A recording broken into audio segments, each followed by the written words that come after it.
안녕하세요. 발빠른 시황의 이소구입니다. 새로운 한 주를 시작하는 월요일인데요. 아쉬운 하루가 됐네요. 상승 출발했는데 하락으로 기울면서 낙폭을 늘려가면서 마감을 했습니다. 그러면서 코스피 지수 1.14% 하락했고요. 코스닥 지수는 좀 더 낙폭이 컸습니다. 2.35% 하락 마감했는데요. 장 초반에는 강세 출발했어요. 왜 이런 현상이 일어났는가 하나씩 좀 살펴보면은요. 먼저 해외 증시에서 살펴봐야 될 것 같습니다. 미국 증시에서 그 원인을 찾아야 되는데요. 여기 나스닥 증시 한번 보시죠. 미국 증시는 지난 금요일 허더로 풀리칭 데이였어요. 선물 옵션 동시만기일. 그러므로 인해서 변동성이 있을 거라고 제가 이미 말씀드렸었던 지난 금요일장이었는데요. 보시면은 0.9% 하락 마감했는데 낙폭을 줄이면서 마감했죠. 그런데 지난 금요일 우리나라 장중에 보면은요. 나스닥 선물이 1% 가까이 하락한 상황에서 마무리 지었거든요. 그러면은 우리나라 증시 1% 하락 인정하는 선인데 0.9% 하락 마감했단 말이죠. 더군다나 낙폭을 줄이면서 그러면서 오히려 상승 출발했던 겁니다. 더군다나 필라델피아 반도체 지수는 0.5% 상승 마감했기 때문에 삼성전자를 비롯한 반도체주들이 장 초반 강세를 보이면서 지수 상승에 출발 역할을 했다라고 보시면 돼요. 지금 현재 0.76%, 앞서는 0.99%니까 1% 가까이 우리나라 장중에는 떨어졌었던 상황이거든요. 그런 점에서 놓고 보면은 미국 증시 1% 하락은 어느 정도 인정하고 우리나라 증시 하락한 거거든요. 그렇기 때문에 미국 시장 1% 넘는 하락세가 아니라면 우리나라 증시 오늘 아침처럼 내일 아침 오히려 좀 이렇게 하락 출발이 아니라 보합선 출발 이상 출발할 가능성이 있으니까 너무 주눅 들지 마세요. 여기에 대해서는 이번 주 FOMC 회의가 있습니다. 그렇기 때문에 매수세가 약간 한 발 뒤로 물러선 흐름이에요. 매도세는 그대로 있는데 매수세가 관망이다 보니까 매도가 조금 나오니까 이렇게 밀린 현상이 나타났다고 보시는 것이 맞을 것 같고요. 이러한 흐름은 주변 증시에서도 똑같이 나타났다고 볼 수가 있겠습니다. 수급 동향 보면은요. 자, 옵션 동향 나쁘지 않습니다. 외국인 기관. 거래소에서는 오히려 장중에는 매도했었던 외국인이 매수로 돌아섰고요. 코스닥은 500억 정도 매도. 거래소는 기관이 반대의 흐름이죠. 수급도 나쁘지 않았어요. 그런 점에서 놓고 보면은 매수세가 세게 위로 쳐올리는 매수세가 없었기 때문에 약간의 매도가 나와서 이렇게 하락했구나. 힘이 약했구나. 왜? 요번 주 FOMC 회의 앞두고 있기 때문에 그거 상황을 좀 더 보고 매수하자. 이런 매매 심리가 약화됐기 때문이라고 보시면 될 것 같아요. 더불어서 좀 문제가 되는 것이 이 환율단이죠. 지난 금요일 역외환율에서 급락을 했어요. 그러면서 1385원 마감했는데 우리나라 장중으로 넘어와서 다시 또 올라가네요. 이러한 것도 투자 심리의 약화의 원인이었다라고 보시는 것이 맞을 것 같습니다. 자, 그러면은 우리나라 증시 상황에서 놓고 보면은요. 지금 지난 7월 달 있었던 7월 초반 있었던 이 저점 구간 거기에 다시 진입하는데요. 이거 강력한 지지대입니다. 오늘 하루에 뚝 떨어졌다고 해서 너무 주눅 들지 마시고요.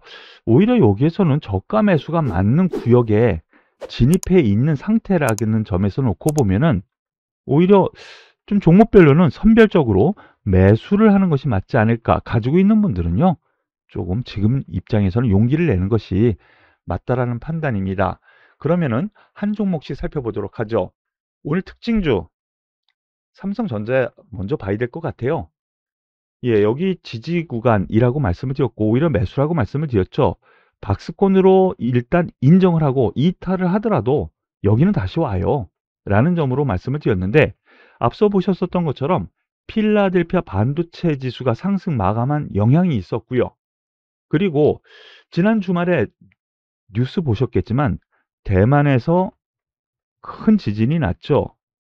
그러므로 인해서 이 대만 지진으로 인해서 이 반도체 쪽 설비라든가 공장, TSMC라든가 나냐 이쪽에서 혹시나 문제가 생기면 반도체, 우리나라 반도체 기업들의 수혜를 또 입는 거 아닌가라는 기대감도 어느 정도는 있었던 것 같아요. 그런 점에서 삼성전자 상승을 했고요. 그리고 또 하나, 지수가 삼성전자가 플러스로 돌아서지 않았다면 낙폭이 좀 더 컸을 거예요. 그래서 지수 방어 역할도 어느 정도 한 흐름이 나왔다라고 보시는 것이 맞을 것 같습니다. 여기에 대해서 삼성전자, 하이닉스는 오히려 1.3% 하락한 거 보면은요, 이거 왜 그러지?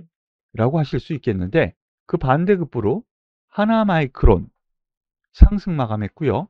한미반도체 상승 4%, 그리고 넷패스 2% 상승했고요. 그리고 차량용 반도체인 텔레칩스라든가 3% 넘게 상승했죠. 장중에 좀 더 급등했었고요. 어버브 반도체, 해성 DS 등의 비메모리, 차량용 반도체 이쪽은 오늘 상승 마감했다라는 거 놓고 보면은 대만 지진으로 인해서 TSMC가 혹시나 생산에 차질이 생기면 우리나라 이들 기업에 수혜가 있을 수도 있겠구나. 이런 흐름이 오늘 나온 것 같아요. 전반적으로 놓고 보면은 반도체 시황 쪽에서 비메모리 쪽은 긍정적인 흐름이 나온 것이 오늘의 특징이기도 한데요. 이러한 부분에서 놓고 보면은 비메모리 쪽은 다시 살아날 수 있다라는 기대감 가지셔도 될 것 같아요. 여기에 대해서는 다시 한번 하나마이크론, 한미반도체, 넷패스, 비메모리 쪽이고요. 그리고 텔레칩스, 이것도 비메모리긴 하지만 어버브 반도체, 해성 DS, 이들 종목 같은 경우에는 차량용 반도체죠. 그런 점에서 놓고 보면 이들 종목군들 한번 기대감을 가지고 접근하셔도 될 것 같다라는 생각으로 말씀을 드리겠습니다. 그리고 특징적으로요. 오늘 LG에너지솔루션이 급락을 했습니다. 5.6%면은 아주 급락이죠. 지난 보름간 있었던 상승을 오늘 하루에 다 하락시킨 제자리 온 하락이니까 요거 염려하시는 분들이 많이 있으실 것 같아요. 잘 올라가다가 한번 세게 맞는 급락세가 나온 것은 분명히 부담됩니다. 하지만 기관이라든가 아니면 외국인의 시각은 여전히 2차 전지 성장성 아주 여전히 긍정적으로 보는 것 같아요. 장 초반 외국인 창구로 매도가 나왔는데 결과적으로 보니까 매도를 줄이면서 매수로 전환했거든요. 여기 수급 동향 잠깐 보시면은요. 매수 전환에서 끝났어요. 연기금은 오히려 지속적인 매수가 계속 들어온 상황이고요. 이렇게 놓고 보면은 수급적으로도 봤을 때, 기술적으로 봤을 때 추가 하락에 대한 부분은 오히려 매수하는 것이 맞다라는 판단으로 말씀을 드리겠습니다. 그리고 제가 최근 들어서 말씀드렸었던 이츠한불, 한국화장품, 코리아나, 에이블 CNC 화장품 관련주죠. 그리고 리오프닝 관련주이기도 합니다. 이들 종목군들이 상승 마감했어요. 이 이유 따로 또 있었느냐? 아닙니다. 이츠한불을 비롯한 이들 종목군들 제가 지난주에 자세히 말씀을 드렸었는데요.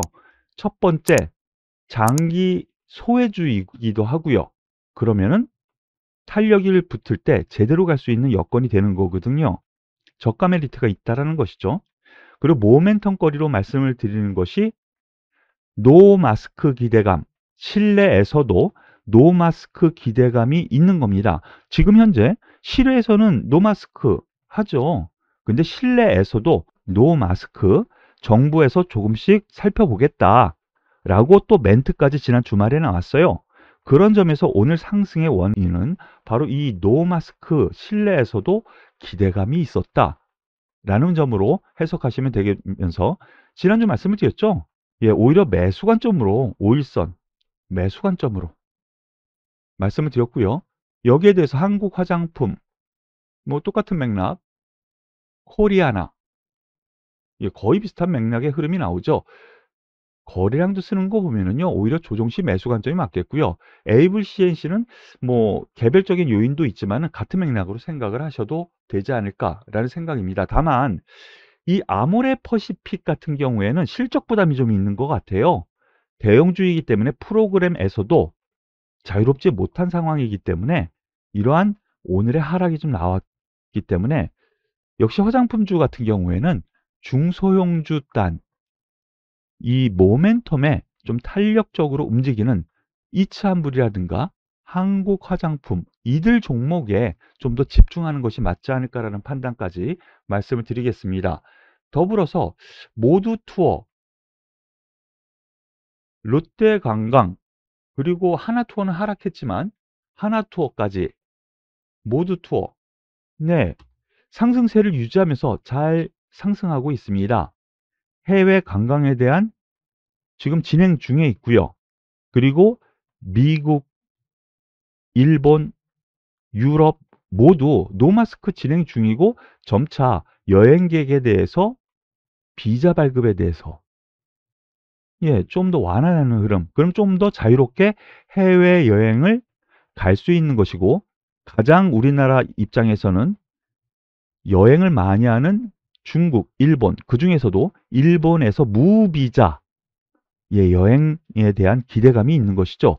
그러므로 인해서 지난주에도 뭐 요 아랫단에서도 말씀을 드렸지만 이 여행주에 관해서는 여전히 긍정적으로 아직까지 충분히 관심을 기울여도 되겠다라고 말씀을 드리겠습니다.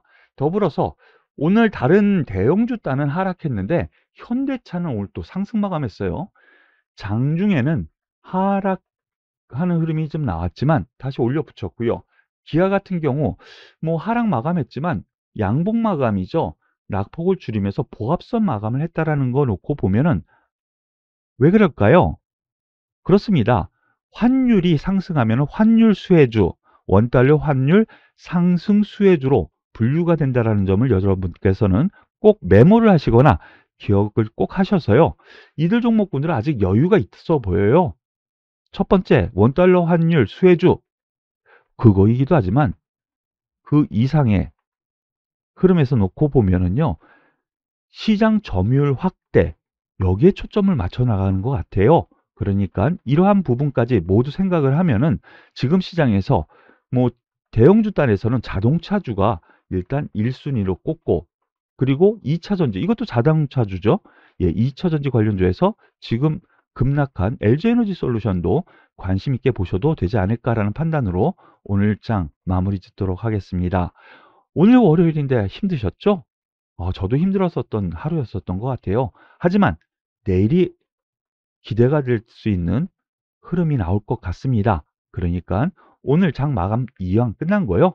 편히 쉬시고요. 저희는 내일 뵙도록 하죠. 수고 많으셨고요. 도움이 되셨다면 구독, 좋아요, 그리고 응원의 댓글 꼭 부탁드리겠습니다. 수고하셨습니다.